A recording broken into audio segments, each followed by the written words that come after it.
రాజధాని అనేది ఫిక్స్, ఇంకా ఎవరు భగవంతుడు కూడా దాన్ని మార్చలేరని అర్థమైపోయింది. కాబట్టి ఇప్పుడు ప్రశాంతంగా మీకు అర్థమయ్యే విధంగా ఒక 10 పాయింట్స్లో చాలా బ్రీఫ్గా నేను చెప్తాను ఏమేమి జరుగుతున్నాయి అనేది అప్డేట్స్.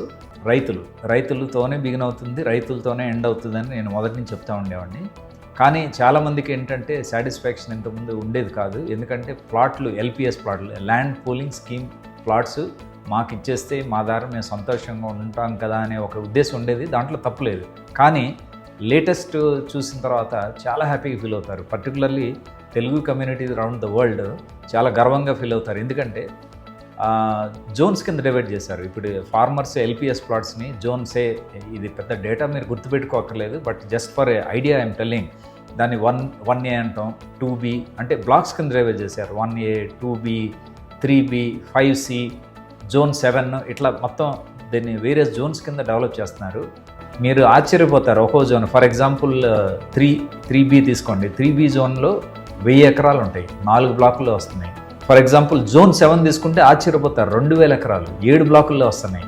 ఈ అన్ని చోట్ల all infrastructure works already sanction, మా కాంట్రాక్ట్లు ఇచ్చేశారు. వాళ్ళు చాలా ఉధృతంగా అండర్ గ్రౌండ్ ఎమ్యూనిటీస్కి వీటన్నిటికీ తయారు చేస్తున్నారు, గ్రౌండ్స్ తయారు చేస్తున్నారు, కేబుల్స్, డ్రైన్స్ ఇవన్నీ చేయడానికి చేస్తున్నారు. సో మొన్న చీఫ్ మినిస్టర్ గారు ఒక ఆదేశం ప్రకారం ఒక 2 నెలల క్రితమే చాలా ఫాస్ట్ ఫార్వర్డ్ చేయండి, రెయిన్స్ వచ్చే లోపల ఎంతవరకు మనం మ్యాక్సిమం చేయగలిగితే అంతవరకు చేయండి అన్నట్టుగా ఆదేశాలు ఇవ్వటం బట్టి గ్రౌండ్లో మొన్న మేము మొత్తం అప్డేట్ ఇచ్చే ముందులో ఎప్పుడు నేను మొత్తం స్టడీ చేసి ఫిజికల్గా వెళ్ళి వస్తాను. కాబట్టి నేను గర్వంగా గ్యారంటీగా మీకు చెప్పగలిగేది అన్ని బ్లాక్స్లో, రైతులకు ఇచ్చే బ్లాక్స్లో అన్నిట్లో వర్క్స్ సైమిల్టేనియస్గా స్టార్ట్ అయిపోయినాయి. బేసిక్ ఇన్ఫ్రాస్ట్రక్చర్ నేను చెప్తా ఉన్నాను. బేసిక్ ఇన్ఫ్రాస్ట్రక్చర్లో ఏముంటుంది?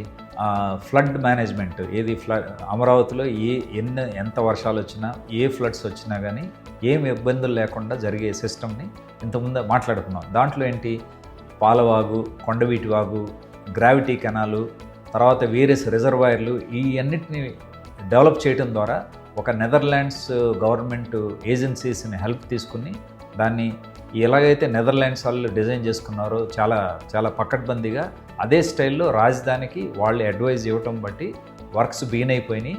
మీరు ఆశ్చర్యపోతారు. గ్రౌండ్లోకి వెళ్తే కనుక ఫర్ ఎగ్జాంపుల్ గ్రావిటీ కెనాల్, ఎప్పుడన్నా మీరు అమరావతి వెళ్ళినప్పుడు ట్రావెల్ చేయండి, 7 కిలోమీటర్ లెంగ్త్ ఉంటుంది. Almost 80% work of the canal is over 7 kilometre gravity canal. So 7 kilometres gravity canal వెళ్ళేది ఎంత గ్రాండ్గా ఉంటుందంటే, బాటమ్ విడ్త్ కెనాల్ జనరల్గా అందరికీ ఉద్దేశం ఏముంటుంది? 20 అడుగులు 30 అడుగులు ఉంటుంది. మరి ఆశ్చర్యపోతారు, 40 మీటర్లు ఈజ్ ద విడ్త్. ఏది బాటంలో. పైకి వెళ్ళిన కొద్దీ ఎడ్జ్ టు ఎడ్జ్, రెండేపుల రివర్కి కెనాల్కి రెండేపుల ఎడ్జ్ టు ఎడ్జ్ చూస్తే 110 మీటర్స్ విడ్త్, అంటే 300 అడుగులకి పైన విడ్త్ మీకు కెనాల్ టాప్లో ఉంటుంది. అది కాకుండా కెనాల్కి రెండేపుల 20 మీటర్ బఫర్ జోన్స్ మెయింటైన్ చేస్తున్నారు. ఏంటి? ఆహ్లాదంగా సుందర నగరం అంటే బ్లూ అండ్ గ్రీన్ క్యాపిటల్ అన్నారు కాబట్టి రాజధాని. కెనాల్కి రెండేపుల 20 meter buffer zone. 20 meter buffer zone తర్వాత cycling tracks, walking tracks design చేస్తున్నారు. దీన్ని బట్టి మీరు అర్థం చేసుకోండి, బ్లూ అండ్ గ్రీన్ క్యాపిటల్. రాజధానిలో మీరు ఎక్కడి నుంచి ఎక్కడికి వెళ్ళినా కానీ either you are travelling through a canal, or you are passing through a reservoir, or you are passing through a pond, ఎంత ఆహ్లాదంగా ఉంటుంది మనం జర్నీ చేసేటప్పుడు. ఒక మనసుకు కానీ ఎంటైర్ క్లైమేట్లో ఆ చేంజెస్ ఉంటాయి. ఎందుకంటే ఆ నీటి చల్లదనంతో పాటు మంచి క్లైమేట్ కూడా బాగుంటుంది. సో ఈ వర్క్స్ అయితే ఫ్లడ్ ప్రూఫ్ అమరావతి, నెక్స్ట్ 50 ఏళ్ళు ఫ్లడ్స్ అనేది ఒక్క చుక్క నీళ్లు నిలవదు అనే ప్రిన్సిపల్ మీద వెళ్తున్నారు. ఆ కళ్ళకు అనేది తొందరలోనే రుజువు అవబోతుంది. కాబట్టి ఈ అమరావతి ఎవరన్నా ఇక నుంచి చెప్తే అమరావతి మునిగిపోతుంది, ఇది పనికిరాదు, దీనికి 1000 కోట్లలో పంపింగ్ చేసి నీళ్లు తోడాలి, ఇట్లాంటి న్యూస్ చెప్పినప్పుడు ప్లీజ్ రిమెంబర్, నేను చెప్పిన ఈ 2 పాయింట్లు మీరు గుర్తుపెట్టుకుంటే మీరు ఇంకెవరిని లెక్క చేయరు. అసలు వాళ్ళ పాయింట్లు మీరు పట్టించుకోరు, దీన్ని వినిపించుకోరు. So that is regarding flood management.